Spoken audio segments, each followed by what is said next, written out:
तर अशा लोकांकडून न्याय मागण्यापेक्षा लेकीबाळी जीवाचं बरं वाईट करणं जास्त पसंत करतील. Yogesh Kadamji, get well soon, जरा लवकर बरे व्हा. स्वारगेट बलात्कार प्रकरणामध्ये एकीकडे जवळपास 50 ते 60 तास उलटून गेले तरी अजूनही बलात्काराचा शोध घेतला जात नाही.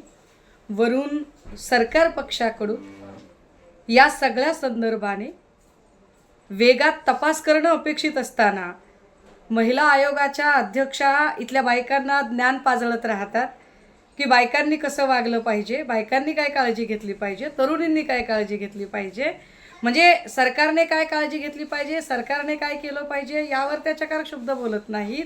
आणि त्यावर कहर गृहराज्यमंत्री योगेश कदम सांगताहेत की बलात्कार झाला तर मग ती ओरडली का नाही, तिने आरडाओरडा का केला नाही, प्रतिकार का केला नाही.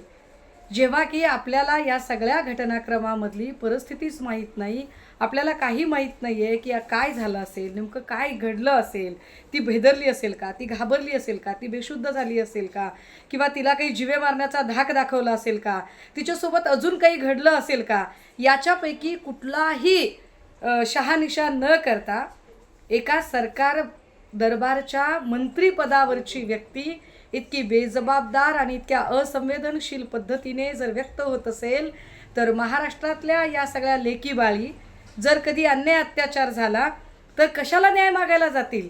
कारण न्याय मिळण्याच्या ऐवजी जर त्यांना अशा पद्धतीने प्रताडित आणि अपमानित केलं जात असेल आणि त्यांच्यावरच जर शंका कुशंका निर्माण केल्या जात असतील तर अशा लोकांकडून न्याय मागण्यापेक्षा लेकीबाळी जीवाचं बरं वाईट करणं जास्त पसंत करतील. Yogesh Kadamji, get well soon, जरा लवकर बरे व्हा.